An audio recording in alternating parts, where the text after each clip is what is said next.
Goeiemôre, broers en susters. Baie welkom aan elkeen van julle hier vanoggend. Ek sit net terwyl ek sit en dink en luister na die mooi Onse Vader. Ons het nou loadshedding gehad het. Die wonderlike nogals of die orgel uitvoering by die gemeente so kon voorgaan met die loadshedding saam. Ek dink hulle was nog ons bietjie bekommerd. Is hulle oral se 90ste verjaardag, so hulle het 'n oral uitvoering of baie vername oraliste vanoggend se erediensdag lei en vanmiddag is oral uitvoering. So ons het nie daaraan, het ek nie eens op ons afkondigings nie. Dit is so fisiese kant gekry het, is dit albei by die gemeente, die oral uitvoering. 'n Paar ander afkondigings wat ek net vinnig op die aandag wil bring, terwyl ons besig is daarmee. In hierdie week wat voorlê, het ons natuurlik Hemelvaart, donderdag die 26ste, en is om 1 uur is dit by die gemeente. Ek is verantwoordelik daarvoor, 1 jaar is ons gemeente, ander jaar die gemeente. Hierdie jaar is ons verantwoordelik daarvoor, wat nou net eintlik beteken dat ek preek dan.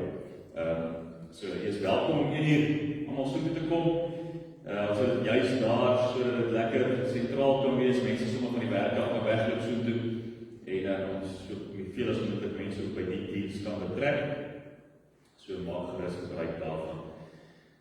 Ons het 2 kommissievergaderings hierdie week wat uitgeskryf is van laasweek af. Die een is die barmhartigheidskommissie, dit is 6 uur Dinsdag aand, en dan die fondsenkommissie is donderdag aand, ook om 6 uur. Al die lede daarvan herinner ons maar nie. Broers en susters, dan op ons voorbereidingslys, so jy sal sien is in Oosie Burger se naam by. Hy is in ons hospitaal. Hy het ernstige voet probleem wat geopereer moes word en weefsel verwyder moes word en so aan. Kom ons bid asseblief ernstig vir hom ook in hierdie tyd. Dat die dokters ook die regte medikasie en regte behandeling vir hom gee om daai voet so vinnig as moontlik op weer heel te kry. Ons herbergse afkondiging is nog steeds op. Jy sien die hele Pinksterprogram wat volgende week is, en dan die eerstkomende week die week daarna, van die 29ste af. En jy sal onthou dat ons die maandag, dinsdag en woensdag hierdie moedergemeentes verantwoordelik daarvoor, dat ons net tot die woensdag geskeduleer. So ons kan net so doen. Maar dit is die maandag en dinsdag en die woensdagoggende is die diens dan word die boodskap hierso gedoen, en dan die aand word dit dan herhaal by die gemeente. Dis net 2 sondags wat heeltemal apart staan van mekaar. Ons herinner nie net daaraan. Haweloses, Vincent Andries het weer gevra, dis daai tyd van die jaar, komberse, sop, warm klere, enigiets wat jy kan afstaan vir ons vir dit, kan jy sommer by die kerk kom afneem, dan sal ons sorg dat hy dit ook kry. Bonnievale se wintermark is van die 25ste af aan die gang. Jy kan dit ook gerus ondersteun, lekker vleis en allerlei gebak, vreeslike lekker geleentheid, so ondersteun dit gerus. En dan moet ons hier net inlig dat ons kerkkantoor van die 30ste tot die 3de Junie se ure so 'n bietjie gaan verander. Soos dit is bietjie met verlof daai tyd, en die kerkkantoor gaan net van 10:30 tot 12:30 ook wees gedurende daai tyd, en donderdag en Vrydag se kantoor van 8:30 tot 12:30 ook wees. Nou broers en susters, ons het laasweek het ons so 'n bietjie gepraat oor die multimedia bediening. En ons wil regtig weer eens uitgenodig aan enige iemand wat so 'n bietjie rekenaarvaardig is of met 'n kamera kan werk, om vir ons te kontak of meld daarmee. Soos ek laas ook gesê het, ons wag nog steeds vir die toerusting. Dit is op pad om 'n bietjie ons opnames in die kerk en die uitsending daarvan so 'n bietjie te verbeter. Maar ons gaan mense nodig om ons te help daarmee. Nou, ons het al enkeles wat gesê het, maar ons wil help, maar ons wil graag meer wil hê, dat ons ten minste 2 spanne het wat die multimedia hanteer. En die persoon kan of wat kan ook persone wees, Elrika het gevra wat al gestel kan help by die webtuiste, ons help en dan so 'n bietjie die webtuiste dateer as sy nie waar we uitkom nie. Al wat bietjies op met dit. So as jy dan vaardig voel of geroep voel, bereidwillig is om praat met my asseblief, en dan sal ons jou inspann eers natuurlik opleiding gee, en dan is 'n bietjie 'n program, 'n baie eenvoudige program, selfs ek kan hanteer, wat ons gaan gebruik vir die uitsendings, maar dan moet daar ook so 'n bietjie iemand wees wat van kamera werk doen en so aan. So daar gaan so 'n bietjie opleiding gegee word. Stefan van Moedergemeente het ingewillig, hy is al lank met die goed besig, so hy weet presies hoe dit werk. So hy sal ook opleiding gee, vry gratis geniet, sodat ons mense wat daarmee gaan werk ook op standaard is, kan ek maar sê, wat dit aan betref. Maar dalk is daar mense wat ons iets kan leer, so dat na vore kom en steeds ons moet. Iets wat nie op die afgelope is nie, wat ek ook gesê het, ek vanmorgen so 'n bietjie vinnig sal aanraak, broeder en suster, is dat ons by ons gemeentebedieningsvergadering het ons 'n klomp nuwe bedieninge geïdentifiseer dat ons graag in die gemeente wil bekendstel oor die volgende paar Sondae of paar maande, wil ek sê, ons gaan so fokus op 'n bediening per Sondag of per maand eerder, om regtig genoeg tyd te gee om daai bediening by die mense te laat posvat, kan ek maar sê, almal kan hoor daarvan, weet waar dit gaan, en dan ook kan gebid daaroor om betrokke te raak daarby. Nou, een van die bedieninge is nie op die media, maar 'n groot behoefte wat ons ook het, wat geïdentifiseer is 'n bediening aan ons ouerhuis van ons gemeente se kant af. Daar is reeds van Moedergemeente af weekliks mense wat daar bedien, wat van die mense gaan besoek. Maar as iemand van ons gemeente se kant af wat op 'n weeklikse basis, wil ek amper sê, kan gaan en net vir daai mense gaan kyk wat in ons gemeente is, net vir hulle sê hoe gaan dit en nie so weer nie. So as daar lidmate is wat sou voel, maar ek sou by so 'n bediening graag betrokke wou raak, asseblief kom na vore, kom kontak my, praat met my, en dan kan ons die wiel aan die rol sit om ook daai bediening van die grond af te kry en te laat loop. So gaan bidder.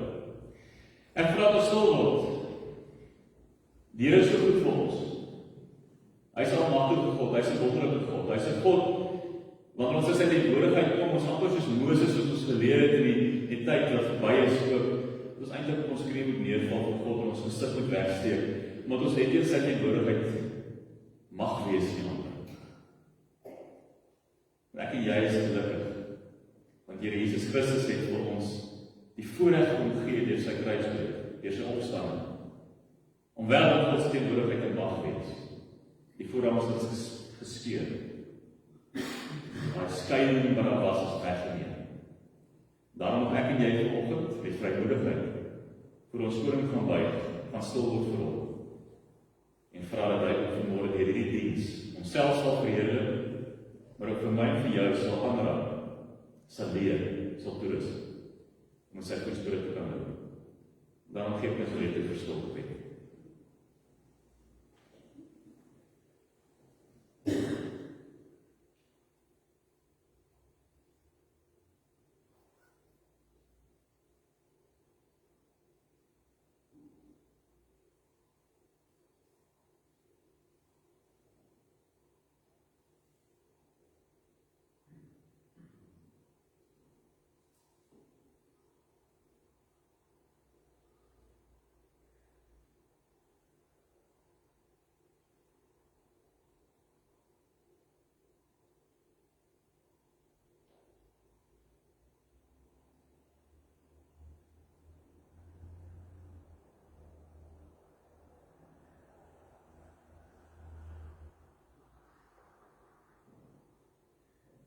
Here, dankie dat daar by U rus is, dat daar by U vrede is.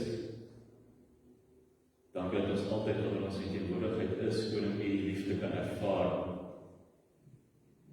Hoe dit, as dit ware die hartjies die agter ons nek laat reis, ons hoendervleis gee, omdat ons weet dat U hier is, dat U by ons is, dat U die God is wat so lief is vir ons, dat U bereid was om self in die kruis te sterf vir ons. Die God is opgestaan en vir die dood en die hel oorwin het, sodat ons kan lewe, 'n lewe van oorvloed kan hê. Mag ons lewens ook ons saam wees hier vanoggend, Here, U daarvoor verheerlik. Mag ons U naam daardeur groot maak. Mag ons saam wees vanmôre, Here, en as dit gebeur ook vanoggend, keer dat U koninkryk so 'n stukkie nader kom. Dit bid ons met driemaal heilige naam van ons God, Vader, Seun en Heilige Gees. Amen.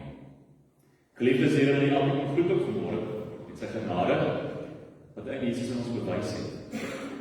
Hy gee ons sy liefde, en kom trek ons nader as 'n Vaderhart, en kom sê elke keer vir ons, maar jy is kosbaar, jy is spesiaal. Nou kom blaas sy Gees oor ons uit, en kom sê, kom ervaar my nabyheid. Ek is hier, ek is by jou. Mag jy dit vanmôre so ervaar. Ons gaan saam loof en prys met 'n paar liedere. Nou ek weet ons het die gewoonte om te staan en sing, want dit is makliker om te staan en sing, maar ons het die sensitiwiteit ook om te weet dat daar van ons lidmate is wat nie noodwendig die hele kan staan en sing. Dit is nie 'n godsdienstige gebruik om te staan of te gaan sit nie. Dit is bloot eenvoudig omdat mens makliker sing as jy staan. So, as jy moe gestaan is na 'n liedjie, gaan sit asseblief. Jy moet die vrymoedigheid neem. Moenie gedwonge voel om te bly staan. Kompeer asseblief, as jy voel om bly sit, dan met 'n groot genoeg stem om te bly sit en sing so gelyktydig, ons weet ons. Maar dit is my stokkie aan dis ook my omgee. Dit druk nie die voet by die prys 'n bietjie afgewerk, ja. Daai voet ja. Ja. Die voet is 'n bietjie weg. Ek weet nie die vers kom nie. Maar kom ons staan en ons maak iets Here se naam groot. Ons gaan begin met, dit is die dag wat die Here gemaak het, omdat ons juig, dat ons bly wees daaroor. Ons is 'n bietjie uitgedink vanmôre wat die spanning aanbetref, die mense het siek geword. So, ons maak die beste daarvan. Kom ons staan.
Nou, jy sal sien op die muur staan daar, bring hom hulde mans, bring hom hulde dames.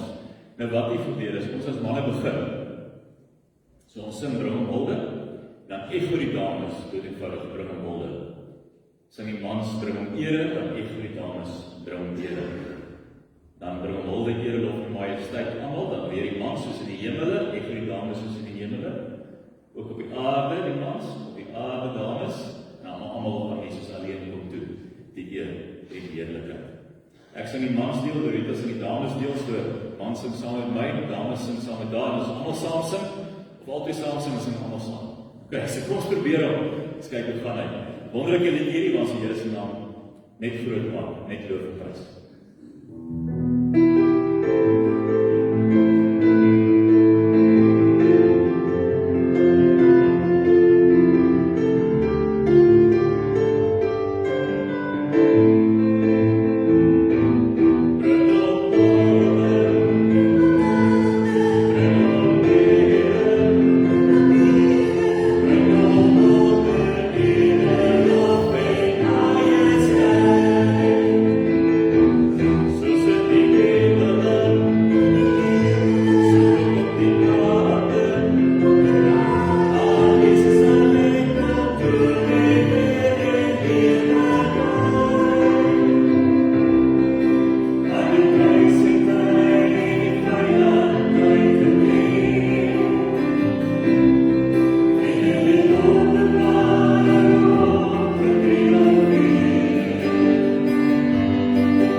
te maak, vry van sonde, vry van al die bande wat onsself ons plaas deur ons eie gebrokenheid, maar ook vir die wêreld op ons plaas.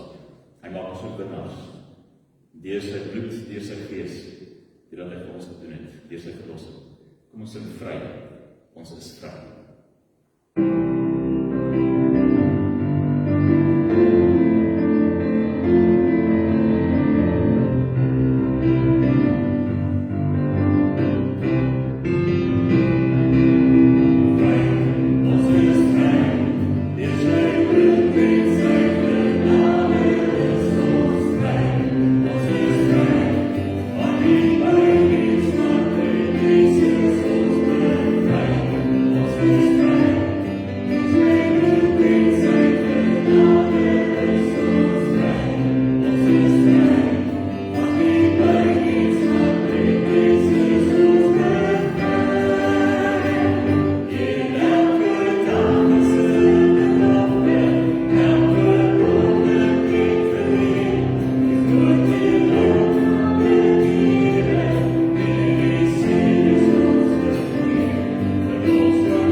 Here is die lig van ons lewe. Jy is in die donker en duisternis in die wêreld verdryf. Jy plaas die lig in ons harte en ons gedagtes. Jy laat ons met verligting ook kyk na die wêreld rondom ons, Here. Na ons eie omstandighede. Vader, U is die een wat ons rigting gee. Môre vra ons, Here, dat U ook deur U lig ook U woord sal verlig, Here. Sodat ons ook wat ons sien, wat ons lees, wat ons hoor, wat ons ervaar, sal deel maak van ons lewens. En Here, dit ook vir ons sal help. Om in die wêreld waar ons moet leef, moet werk, moet funksioneer so goed as moontlik, Here, werklik as 'n winnaar sal kan leef. Mense met geloof in 'n God wat almagtig is, deur wie ons enigiets, alles kan vermag. Wie nou ons kom praat, Here, ons wil luister wat U vir ons wil sê. Amen. Nou, ons het in ons reis gestap deur die Ou Testament tot dusver toe ons nou baie goeders ervaar en gehoor en gesien. En by baie plekke stil gestaan, ook in die woestyn, waar die Israeliete op die oomblik op pad is. En ons het verlede week gehoor dat die Israeliete by Sinaiberg aangekom het en daar kamp opgeslaan het. En 'n redelike ruk lank daar gekamp het. Dit was nie net vinnige 'n naweek kamp nie, dit was 'n redelike lang tyd wat hulle daar gekamp het. Uiteindelik toe hulle daar weg is, lees ons dat dit in die omgewing van 2 jaar is nadat hulle uit Egipte uitgetrek het. So dit lang gekamp by Sinai. Want die het 'n klomp goed gebeur by Sinai. Hier by Sinaiberg het God vir hulle geleer wat hy van hulle verwag. Hy het as ware die hele Joodse godsdiens het hy daar vir hulle neergelê. Al die regulasies, al die reëls, al die offers, al die gebruike, al die feeste, alles wat hulle nodig gehad het om te weet, om die God te kan aanbid, op die regte manier te kan aanbid. So te kan aanbid soos wat hy graag wil hê hy moet aanbid moet word. Hulle het hierso by hierdie berg Sinai het jy voorskrifte gekry hoe die tabernakel gebou moes word. Wat 'n reuse projek was vir hulle. En daarom is elke stam letterlik afgevaardig om 'n sekere deel van die tabernakel se toebehore en konstruksie ensovoorts te doen, te bou. Hulle het ook die opdrag gekry om die ark van die Here te bou. Wat ook 'n vreeslik belangrike deel was van hulle werk as Israeliete. Die ark van die Here sou van hier af vorentoe altyd voor die volk uitbeweeg. As verteenwoordiging van God, wat voor sy volk uitbeweeg. Nie net was die wolk natuurlik sigbaar dat God sy teenwoordigheid verteenwoordig nie, maar die ark van die Here ook. Want hier by Sinaiberg het iets gebeur wat die identiteit van hierdie volk Israel totaal verander het. Hulle het die 10 gebooie ontvang. Die 10 gebooie het van hulle die verbondsvolk gemaak opnuut weer. Die verbond wat God en Abraham, Isak en Jakob gemaak het, het hy hierdie 10 gebooie ook hier by Sinaiberg kom bevestig van hulle. En vir hulle gesê, maar julle ontvang nou hierdie 10 gebooie en julle is nou die verbondsvolk. Dis julle nuwe identiteit. En die ark is die teken van hierdie verbond. Die kliptafels met die 10 gebooie is in hierdie ark geplaas en dit het saam met die Israeliete gereis. Vooruit. Die verbondsark, waar die verbondsvolk lei op hulle reis verder. Die woestyn in. Nou soos ek reeds gesê het, na 2 jaar uit Egipte uit. Gee God die opdrag. Hy sê, Moses, dis tyd dat jy moet trek. Ons lees dat 20 dae gevat het om net hierdie volk as het ware gereed te kry om te trek. Maar voordat hulle optrek, het God vir hulle verskriklik belangrike taak gegee om te doen. Hy het hulle gesê, voordat hulle trek, moet ek eers weet, en julle self eers weet presies hoeveel mense saamtrek. God self het 'n sensus afgekondig. Dat elke stam, elke familiegroep hulle self moes groepeer en hulle laat tel. En die uitkoms van hierdie telling, hierdie sensus, was ongelooflik geweest. Ons lees dat daar 603.550 weerbare manne was. Manne bo die ouderdom van 20 jaar. Dis 'n noemenswaardige weermag wat die Israeliete gehad het, daar in die woestyn. 603.550 weerbare manne, mans bo die ouderdom van 20, wat kon veg.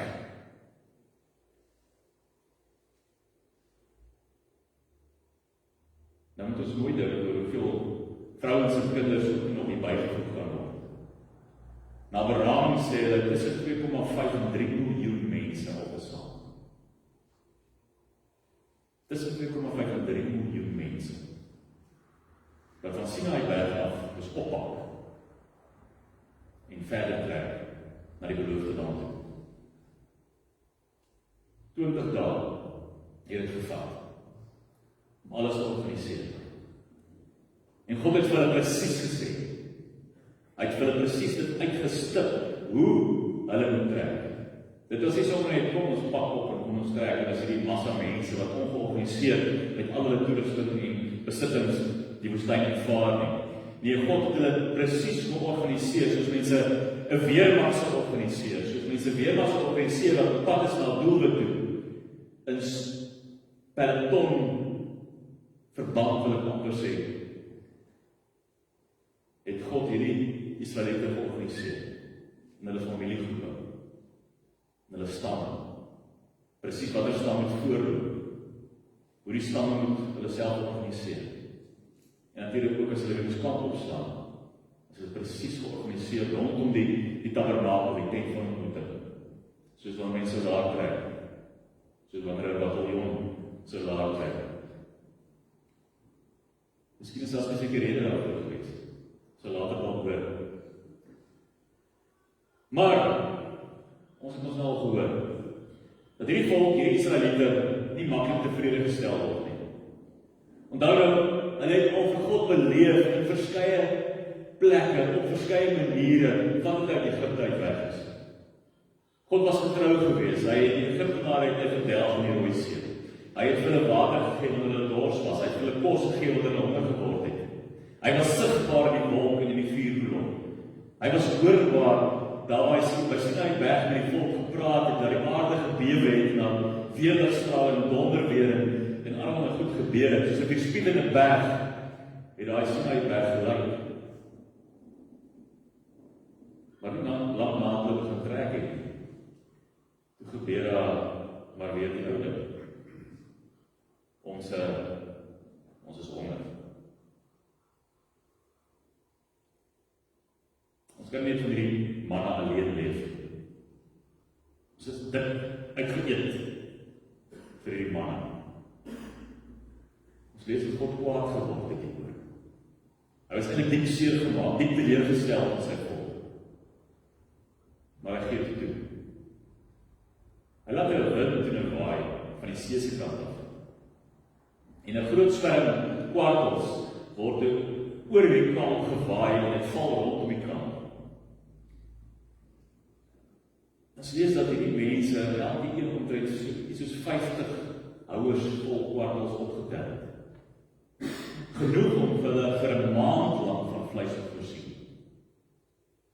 2,5 tot 3 miljoen mense. Genoeg kwartels in hierdie klomp vir 'n maand lank van vleis te voorsien. Massa kwartels. Want ons lees ook dat hierdie mense dit selfs so eet het in die kwartels dat baie van hulle so siek geword het daarvan. Wat eintlik so 'n bietjie 'n straf van God was om hulle te herinner dat julle nie sommer net maar kan in opstand kom teen my nie. Nie maar sommer net dankbaar kan wees vir alles wat ek vir julle doen. Nou so 'n bietjie weer is. Nie lang daarna nie. Toe staan Miriam en Aaron op. En hulle sê maar, hoorie Moses, ons is eintlik op gelyke voet met jou. Ons hoor op die stem van die Here. Hy praat met ons op deur drome en dis meer en ons moet ook 'n besluit kan neem. Ons moet ook kan besluit wat gebeur met die volk vorentoe. Hoe reis ons vorentoe? Hoe stap ons vorentoe? Jy is nie enigste wat by God hoor nie. En God kom en hy kom tik vir Miriam en Aaron se oor die vingers. Hy sê vir hulle, my profete hoor wel my stem deur drome, deur gesigte, deur visioene. Maar met Moses praat ek een tot een, van aangesig tot aangesig. Hy sien my wat ek met hom praat. Dis anders. Julle twee luister na Moses. En hy maak vir Miriam 'n laas vir haar omstandigheid. Sy spierwind van die sede, lees ons. Moses, lief vir sy sussie soos hy is, pleit hy by die Here, asseblief maak hom gesond. Sy is so 7 dae buite van die kamp haarself in isoleer, gaan afsonder. Na 7 dae, toe sy gesond is, kon sy eers weer terugkom. Maar die volk, hierdie alles gebeur in die tyd dat die volk nou gereis het van Sinaiberg af verder in die woestyn, op pad na die beloofde land toe. Hulle toe, na die beloofde land gekom, amper so ver dat hy van 'n koppie af die beloofde land kon sien. En toe hulle by Kadesh in die Paran-woestyn gaan kamp opslaan. En kom ons lees nou so 'n bietjie verder wat daar gebeur het. Toe hulle daar by die woestyn, die Paran-woestyn, kamp opgeslaan. Van vers 1 af, ons so vers 1 tot 3 lees, dan sê van vers 17 af lees. Die Here het toe vir Moses gesê, stuur mans uit om die land Kanaan te gaan verken, wat ek aan die Israeliete gaan gee. Stuur van elke stam een van hulle leiers uit. Moses het gemaak soos die Here gesê het. Hy het daar van die Paran-woestyn af mans na Kanaan toe gestuur. Elkeen van hulle was 'n leier in Israel. Toe hy hulle uitstuur om die land Kanaan te gaan verken, het Moses vir hulle gesê, gaan van hier af weg, of reg deur die Negev-woestyn, noord na die Hemelgebied. Kyk hoe die land is. Kyk of die inwoners sterk of swak is, of hulle min of baie is. Kyk of die land waarin hulle woon goed of sleg is. Kyk of die dorpe waarin hulle woon oop is, en of dit met mure versterk is. Let op of die grond ryk of arm is, boomryk is of nie. Wees dankbaar en bring van die vrugte van die land saam terug. Dit was juis in die tyd, toe die eerste druiwe geoes is.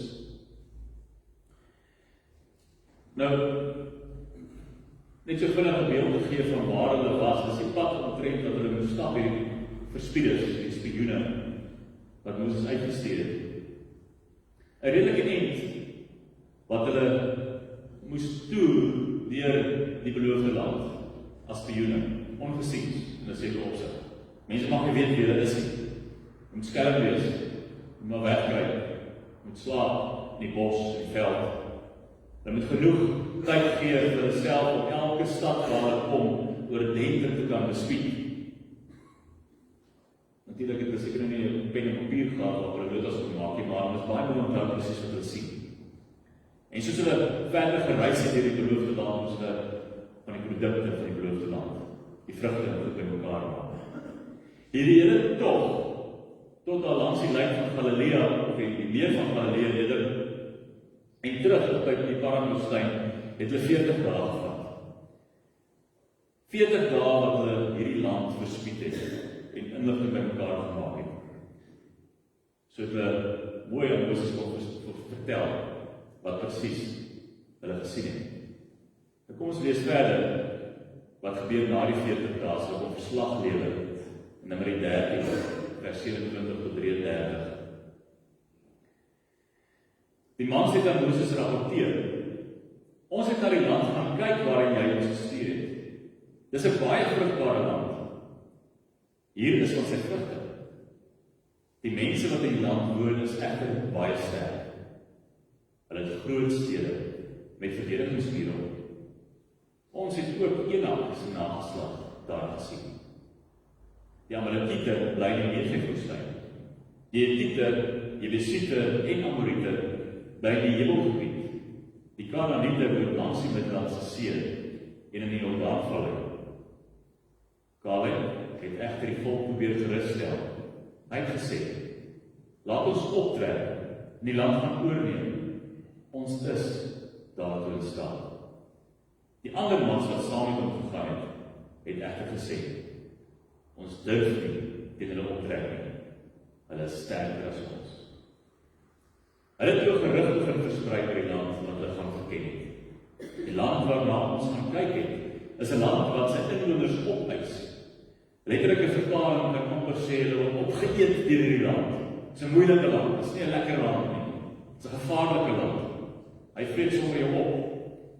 Al die volke wat ons daarin gesien het, is besonder groot mense. Ons het Enak se nageslag daar gesien. Hulle is reuse. Ons het voor hulle so springkane gelyk. My broer en suster, toe die volk hierdie woorde hoor, toe gebeur daar iets baie interessant. Hulle gaan sit letterlik in sak en as. Hulle begin huil. Hulle is kwaad. Hulle is hartseer. Hulle is vies vir Moses en kwaad vir God, want hoe kon hulle deur uit Egipte gelei het tot hier waar hulle nou is? 15 kilometer plus minus van die beloofde land af. Gereed om hierdie land in te gaan, maar nou kry hulle die hierdie land is eintlik onmoontlik om in te neem, volgens die 10 van die 12 verspieders. Joshua en Caleb weet ons, die probeer best probeer om die volk te bereed, en vir hulle te wys wat hulle sê, maar ons kan. Maar God is by ons. Die mense wat dood het, kan ook net nie luister. Hulle geloof was net te min. Nou, as hulle geloof was te min, wonder mense hoe groot moet geloof wees om hierdie land te kon inneem. Want ek bedoel, ons het al reeds gehoor, wat hierdie ouens alles beleef het, wat die Israeliete alles beleef het, hoe God homself nou openbaar het, hoeveel keer hy vir hulle gewys het wie hy is, en waartoe hy in staat is. Ten spyte daarvan, ten spyte van alles wat hulle ervaar die afgelope 2 jaar, gaan sit hulle in hulle huil, moedeloos, gooi 'n pendeling soos 'n 2-jarige kind, want hulle gaan hierdie nie kan doen nie. Dis nie moontlik. God het vir hulle water en kos voorsien deur wonderwerke. Hy het die Egiptenare verdelg deur wonderwerke. Hy het die Rooi See laat trek deur wonderwerke. God het hulle die Amalekiete laat verslaan. En hier is die Amalekiete ook ter sprake. Een van die volke wat hulle sal moet verslaan om die beloofde land in te neem.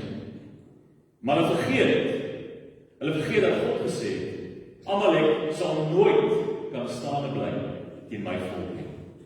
As straf vir wat hy gedoen het, toe hy daar in die woestyn Israeliete tegemoet getrek het en hulle oorlog gemaak het God hulle gestraf en gesê, jy Amalek, jy en jou nageslag sal nooit staan en bly teen my volk. Hulle sê julle altyd verslaan. Ten spyte van dit alles, gaan sit hulle na huil. Hulle word kwaad. Die Joshua en Caleb opstaan en sê, maar julle kan dit doen, man. Ons kan dit doen, want God is by ons. Toe wil hierdie klomp Israeliete van Joshua en Caleb steel. Net omdat hulle twee die geloof gehad het, en die God wat hulle gebring het tot daar, vir die res hulle steel. Res van Israel se geloof was te min. Wonder wat meer moes God doen. Wat meer moes God doen om met die volk laat verstaan, waartoe hulle in staat is, deur God, wat voor hulle is, deur die ark en bo hulle is, deur die wolk, in sy volle teenwoordigheid. Nie gebeur die slegte ding. God draai sy volk op. Hy laat hulle letterlik op hulle spoor terugloop in die woestyn as straf vir hulle klein geloof, hulle ongehoorsaamheid, hulle moeswilligheid. Ons lees verder dat hulle vir 40 jaar lang in die woestyn rondgedwaal het. Omdat hulle dood eenvoudig hier te bang was, hulle geloof te min was, om op God te vertrou, dat hy vir hulle die oorwinning sou gee. 15 kilometer, as jy op 'n koppie kon staan, sou jy die beloofde land kon sien. Amper as mens hier so by Grindberg nou die blok kom, jy kyk so af en jy sien Robertson, so by die afstand, sy beloofde land sien, draai om, 40 jaar swerf hulle rond. 40 jaar hulle rondswerf, sodat elke mens oor die ouderdom van 20 jaar sou sterf na 40 jaar. Sodat die wat uiteindelik die beloofde land ingaan, 'n nuwe generasie is. 'n Nuwe generasie waarmee God die land in besit neem. Net Joshua en Caleb. Nie daai twee verspieders wat gesê het, maar ons kan, die Here sal ons help. Hy is by ons. Nie daai twee wat se geloof groot genoeg was, het oorleef oor die ouderdom van 20 jaar. Het oorleef om die land in besit te neem. Te min geloof het hulle baie diep geskaap. Broer en suster, wat leer dit vir my en vir jou vanmôre? Wat leer hierdie verhaal van Israel in die woestyn vir my en vir jou? Ons moet ons gereelde, in ons eie navolg van Jesus, van Christus, moet ons gereeld so 'n bietjie gaan sit en 'n voorraadopname maak. Ons moet gereeld tyd gee vir onsself om stil te word. Sodat ons in ons stil word, so 'n bietjie kan terugdraai, kan omdraai, as het ware 180 grade kan omdraai, kan terugkyk in ons geskiedenis in. En kan onthou. Kan onthou wat het God gedoen vir ons in die verlede tot hier waar ons nou is. Hy klein dingetjies waar God ons tegemoet gekom het. Maar ook die groter wonderwerke wat hy in ons lewens gedoen het. Kere wat hy dan ons lewe gespaar het in 'n situasie waar ons 'n lewensgevaar verkeer het. Kere waar hy dalk ons gesond gemaak het. Kere waar hy uitkomste gegee het op finansiële gebied. Of op watter manier ook al. So onthou die goedjies wat God gedoen het in die verlede. Sodat ons in ons situasie waar ons nou is, die geloof kan hê, om hoe moeilik dit nou ook al mag wees, hoe taai dit ook al nou mag gaan, die geloof te kan hê, om te weet dat God ons ook hierdeur sal dra. En ons in plaas van om dan terug te kyk en terug te stap op ons spoor, vorentoe te kyk en ten spyte van die moeilikhede wat voor lê, in geloof die pad te gaan stap, met die wete dat God wat by ons is, groot is, almagtig is, in staat is om ons te help om ook ons beloofde land in besit te neem.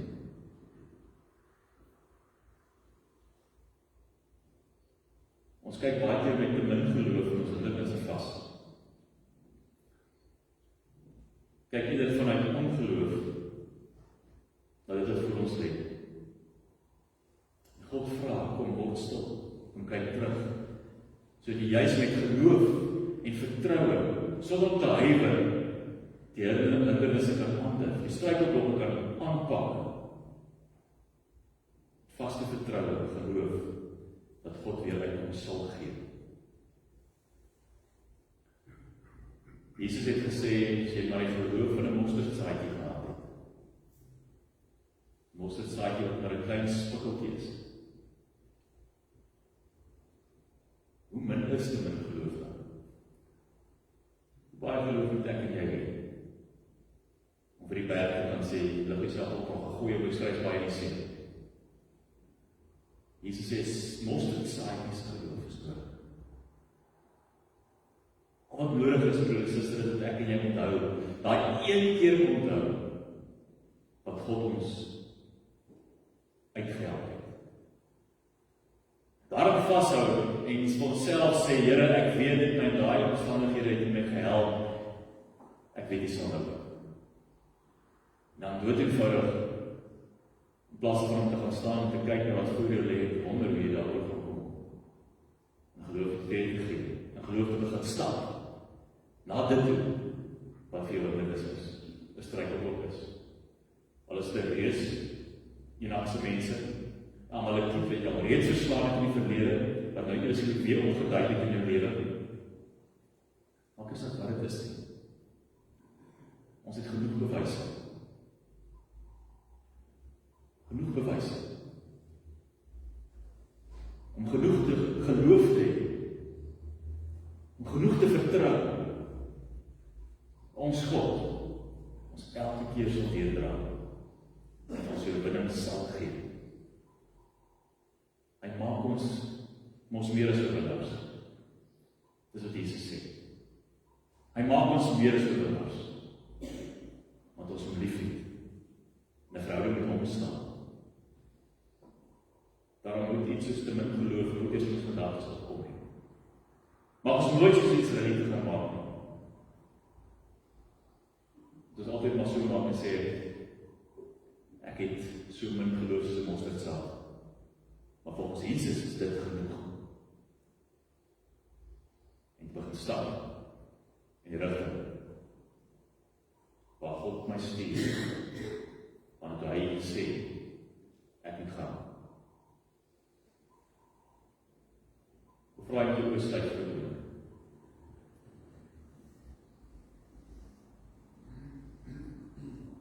wil in die stilte, in die oomblik van stil wees, vraag jy so 'n bietjie sal terugdink in jou verlede. Vraag die Here om jou te herinner aan een keer, net een keer, waar hy homself om jou gewys het, bewys het, waar jou geloof die sleutel was tot oorwinning.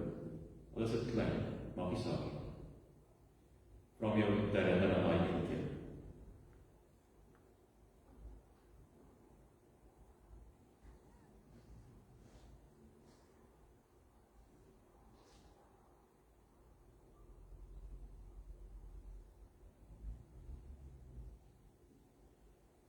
Nou wil ek vir jou vra, wat se bekommernis is aan jou hart op hierdie oomblik? Wat lê voor jou wat jou bang maak? Wat jou geloof so 'n bietjie toets? Dalk het God vir jou 'n spesifieke roeping gegee, dalk het hy in jou hart iets kom wakker maak, dalk het hy vir jou iets gesê om te doen, maar jy is soos 'n Gideon dalk 'n bietjie bang. Dink so 'n bietjie terug, twyfel so 'n bietjie, is dit werklik God wat dit vir my gesê het? Of weet jy in jou hart wat dit is?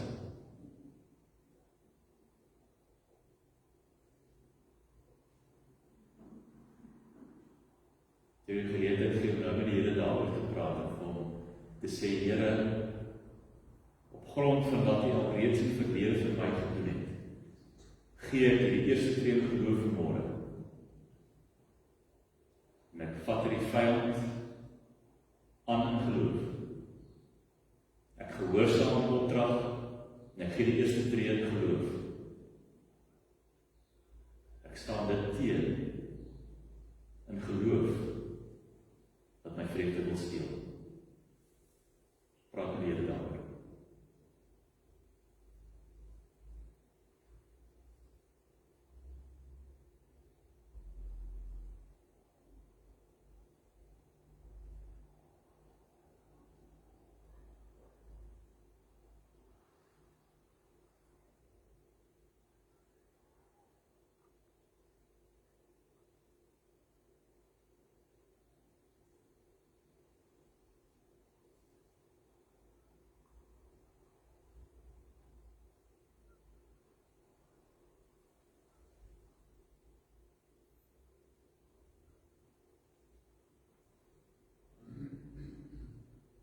Here het genoeg gedoen.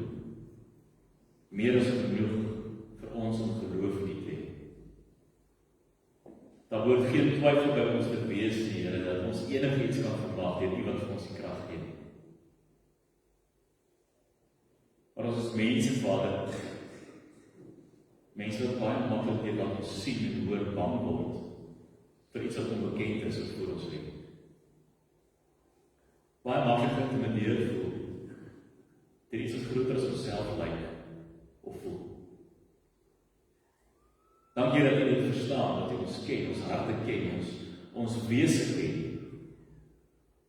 Daarom pleit ons vanmôre vir U, Here, om ons te vergewe vir ons klein geloof. Om ons te help, Here, om altyd vanuit die krag van dit wat U alreeds gedoen het in die verlede, vorentoe te beer in geloof en te oorwin elke keer. Want U gee die oorwinning. Maar ons gehoorsaam is Koning, gee die oorwinning, en dankie dat U dit vir ons sê. Dankie dat ons dit kan vat vir onsself. Here ken elkeen van ons, U weet wat voor ons lê. U weet wat daar by die oomblik in ons lewe is, wat daar vir ons voel soos 'n eenheid, soos 'n Amalekiet, soos 'n stad met 'n hoë muur om, wat ondeurdrukbaar is. U ken elkeen van ons omstandighede. En ons kom vra vanmôre, Here, dat U vir ons genoeg geloof sal gee, deur die Gees wat in ons is, om vorentoe te gaan, te stap in geloof en dood eenvoudig te oorwin wat dit al vir ons lê. Maar Here, dat ons dit in geloof in U sal doen, in totale afhanklikheid van U sal doen, met die wete dat ons nie sonder U dit kan doen nie. Dat ons nie uit eie krag sal probeer nie. Maak ons ook gehoorsaam hierin, Here. Om lei ons so deur ons eie woestyn, ons eie beloofde land te valle, deur die krag, deur die nabyheid, deur die teenwoordigheid in elkeen van ons lewens. En dankie dat ons weet, Here, as ons net glo en vertrou, net die tree in geloof gee, van U kant af, die res sal doen. En daarvoor eer ons U vanmôre, in Jesus se naam. Amen. Ons gaan afsluit met prys die Here in my siel. Prys die Here, want Hy is goed. God is so goed vir ons. Hy is so groot en Hy is so almagtig, dat ons geen rede het om te twyfel. Geen rede het om terug te duis. Geen rede het om te gaan sit en huil as iets te groot lyk, te gevaarlik lyk. Kom ons bevestig dit deur hierdie lied te sing. Tweede vers sê, die Here is my voorspoed. Hy sal vir my voorsien. Soos 'n pa sorg vir sy kinders, gee hy meer as wat ek ooit sou kon verdien. Kom ons staan.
grootste mosterdsaadjie geval. Kom ons gaan leef daarin. Ons verheerlik ons koning daarin. Die Here sal jou seën en jou beskerm. Die Here sal jou genadig wees en aan jou sy vrede gee. Die Here sal jou kom toevang met sy liefde en jou toerus deur sy Gees.